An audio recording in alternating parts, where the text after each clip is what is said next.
In 1652, a Boston silversmith named John Hull started melting down silver and stamping it into coins bearing a simple image of a pine tree. He had no legal right to do this. Minting currency was a power reserved for kings, and Massachusetts was a colony, not a kingdom. When King Charles II eventually heard that a colony across the Atlantic had been quietly striking its own money for decades, he summoned an explanation. According to legend, the colonial agent sent to answer for it told the king that the tree on the coin was not a pine tree at all. It was the royal oak, the very tree that had once hidden Charles's own father from his enemies.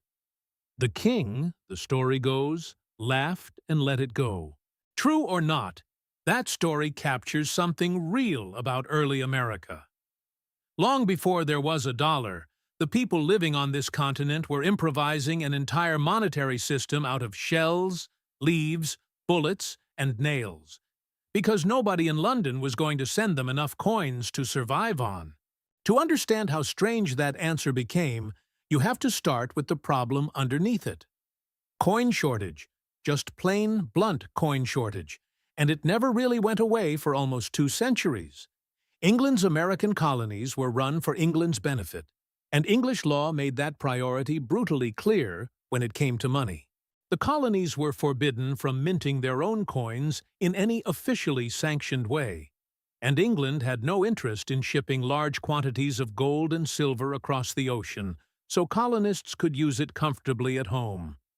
Any coin that arrived, whether carried over by settlers or earned through trade, tended to drain straight back out, since manufactured goods from England, tools, cloth, glass, gunpowder, had to be paid for in hard currency.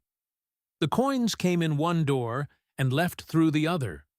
A farmer in 1630s Massachusetts might go months without seeing a single actual coin change hands. And yet, people still needed to buy and sell things. They needed to pay debts, hire labor, settle accounts with neighbors, and trade with the native peoples whose knowledge of the land had kept early settlements alive. So they did what humans have always done when the official system fails them. They built their own. Picture a trading post in early Plymouth, or a general store in a small Virginia settlement sometime in the 1630s. A customer walks in needing nails, and what he has to offer in exchange is not silver. It might be a stack of beaver pelts, a few bushels of corn, or a handful of polished purple and white shell beads strung on cord. The shopkeeper does not turn any of it away, because in this world, all of it counts as money. Historians call this commodity money, and colonial Americans called it, with blunt practicality, country pay. Start with the shells, because they are the strangest story, and the one most people get wrong. Along the coasts of what is now New England and New York, the Algonquian and Iroquoian peoples had long produced wampum, small cylindrical beads cut and polished from the shells of the quahog clam and the whelk. White beads were common. The rarer purple beads were worth roughly double.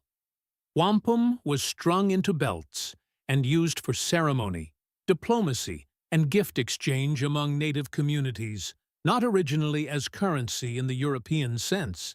But Dutch and English settlers saw something they desperately needed: a compact, durable, hard-to-counterfeit object that already carried recognized value among the people whose furs the colonists most wanted to buy, so the settlers adopted it. Dutch traders in New Netherland began using wampum to purchase furs from native trappers, and the practice spread into English territory. In 1637, the Massachusetts Bay Colony made wampum legal tender, meaning it could officially be used to pay taxes and settle debts, not just informal trades. For roughly 2 decades, strings of shell beads functioned as real, government-sanctioned money in one of the wealthiest colonies in British America. Colonists paid ministers' salaries in wampum. They paid court fines in wampum. It could not last, and the reason it fell apart tells you almost everything about what makes something functional as money. Wampum was easy to fake. Poor quality shells, oddly colored or badly cut, started circulating alongside the genuine article, and colonists even used stone disguised as shell. The supply became impossible to control. The value became impossible to trust. And by 1661, Massachusetts had quietly dropped wampum's status as legal tender. When the colonies later tried to use wampum to settle debts owed to England, British authorities simply refused it. Shells might work between neighbors who trusted each other. They meant nothing to a merchant in London. Then there was tobacco, and in the southern colonies, tobacco did not just resemble money. For a long stretch of the 17th century, tobacco effectively was money, more completely than almost any other commodity currency in American history. Virginia's entire economy in the early 1600s was built around a single crop. Tobacco grew well in the soil, sold reliably in Europe, and became, almost by accident, the thing the colony's whole existence revolved around. As early as 1619, the Virginia Colonial Assembly was denominating its taxes directly in pounds of tobacco rather than British currency. By 1624, colonists were openly referring to tobacco as our money, and one contemporary observer noted that tobacco passed there as current silver. A minister's salary, a bride's dowry, a fine for a public offense, all might be assessed in tobacco. If you wanted to buy a hat, a plow, or passage across the Atlantic, tobacco was very often how you paid for it. But tobacco leaves had an obvious flaw that shells did not.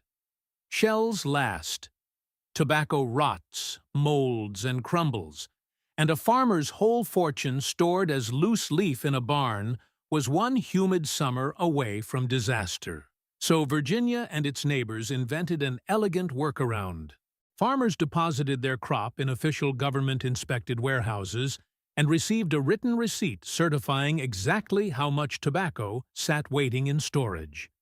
That receipt, not the actual leaf, was what began changing hands as currency. Functioning as an early form of paper money backed by a physical commodity, more than a century before anyone in America was printing paper dollars. It still was not perfect. Tobacco prices swung wildly with the harvest, and the entire currency of a colony rose and fell with the fortunes of a single crop, grown by farmers gambling against weather and blight every season. An economy built on a plant is still, in the end, an economy built on a plant. Move further from the coast, away from the big cash crops, and colonial money gets even stranger. In towns without enough tobacco, wampum, or coin to go around, colonial governments simply legislated value onto whatever local goods people actually had. Corn, wheat, beef, pork, fish, timber, hemp, tar, and pitch all got assigned an official exchange rate, and merchants kept careful ledgers tracking who owed what, in which commodity. In 1631, the value of corn was formally fixed at 6 shillings a bushel. A few years later, beaver pelts were considered such reliable value that by 1650, a good beaver skin was treated as being nearly as valuable as gold itself. This system was called country pay, and it turned every shopkeeper into a walking currency exchange, mentally converting a side of beef into its equivalent in nails, or a bushel of wheat into its equivalent in cloth. And then, almost unbelievably, there was ammunition. In 1635, colonial authorities in Massachusetts formally ordered that one full-bore musket bullet was worth 1 farthing, a small denomination of English currency. Bullets were standardized, portable, always in demand on a frontier where firearms were a matter of survival, and impossible to counterfeit in any way that mattered. All of this created a genuinely chaotic system because none of it was standardized across colonies. A Massachusetts pound was not worth the same as a Pennsylvania pound. Tobacco was accepted in Virginia, and largely meaningless in Massachusetts. Into that chaos came the coin that, more than any other, actually held the American colonies together financially for the better part of 2 centuries, and it was not British at all.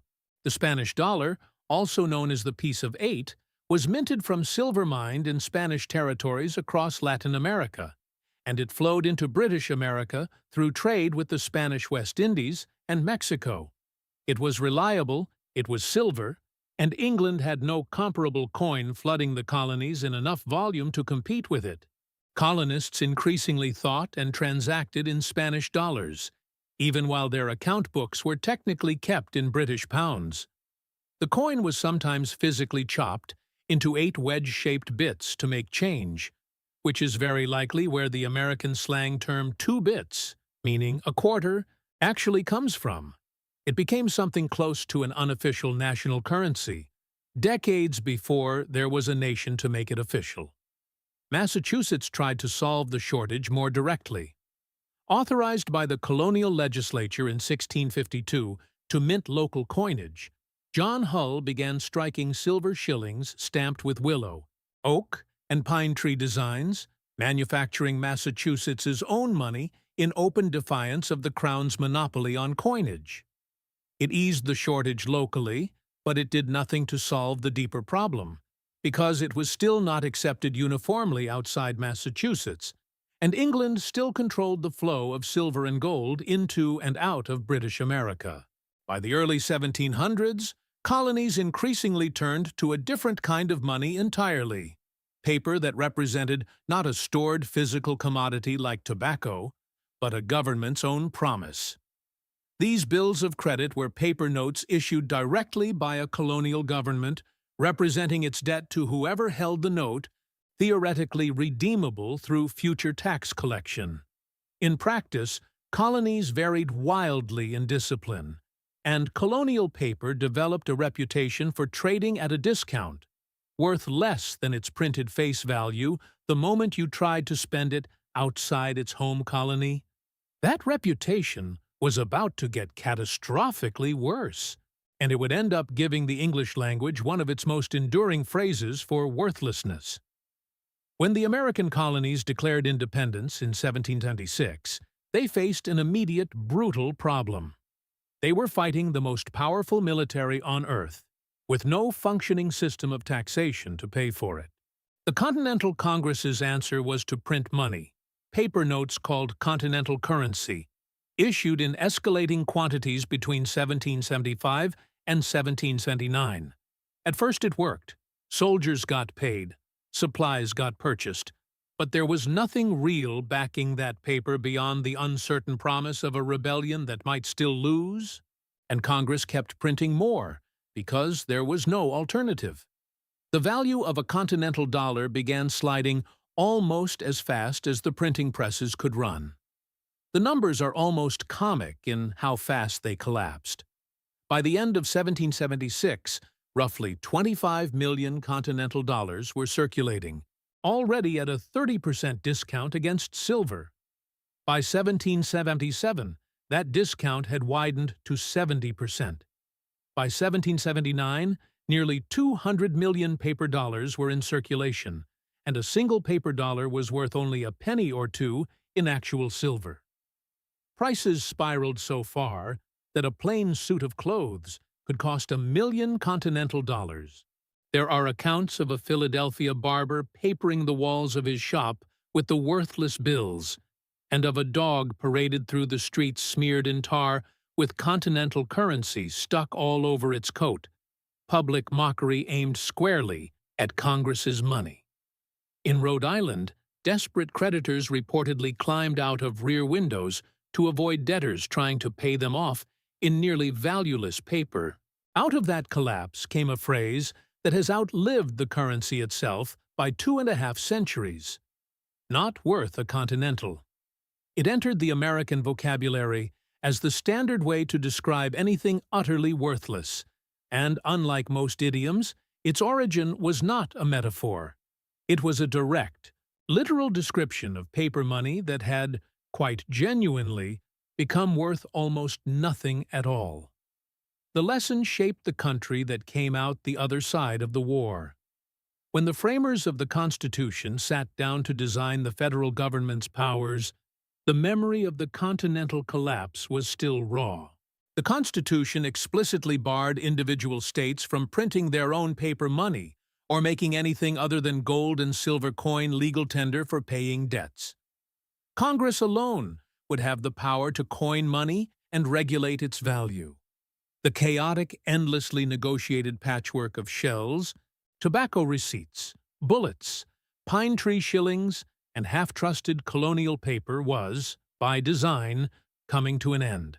In 1792, the new federal government passed the Coinage Act, establishing the United States Mint and creating the dollar as the country's official currency, built on a bimetallic foundation of gold and silver, meant specifically to prevent a repeat of the Continental catastrophe. It borrowed its very name from the Spanish coin that had unofficially run the colonial economy for a century and a half. The dollar was not really a clean break from everything before it. It was the final formalized version of a monetary system Americans had already been improvising, piece by piece, for nearly 200 years. Think about the sheer range of things that once counted as legitimate money on this continent. Polished clamshells strung on cord, leaves of a cash crop stored in a warehouse, bushels of corn and sides of beef, each with an official price fixed by a colonial legislature, beaver pelts trading nearly as high as gold, a single musket bullet worth exactly a farthing, foreign silver coins chopped into 8 pieces to make change, a government's own promissory paper printed in such excess that people papered their walls with it. None of it looked anything like a modern dollar bill, and all of it was money, because money was never really about the material in the first place. It was about whatever a community collectively agreed to trust, at that time, in that place, for as long as the agreement held. Shells worked until they were faked into worthlessness. Tobacco worked until a bad harvest destroyed it. Continental paper worked exactly until people stopped believing the government behind it could make good on it. And then it stopped working overnight. The next time you hand over a dollar bill without a second thought, remember that this convenient, boring, universally trusted piece of paper stands at the far end of a 200-year experiment in figuring out what people could actually agree to believe in. Shells, smoke-cured leaves, bullets, and a mountain of worthless wartime paper all came first. The dollar was simply the version that, after 2 centuries of trial and catastrophic error, people finally managed to trust enough to make permanent. If you want another piece of everyday American life with a stranger history hiding inside it than you ever expected, there is another video waiting for you on screen right now. Go click it.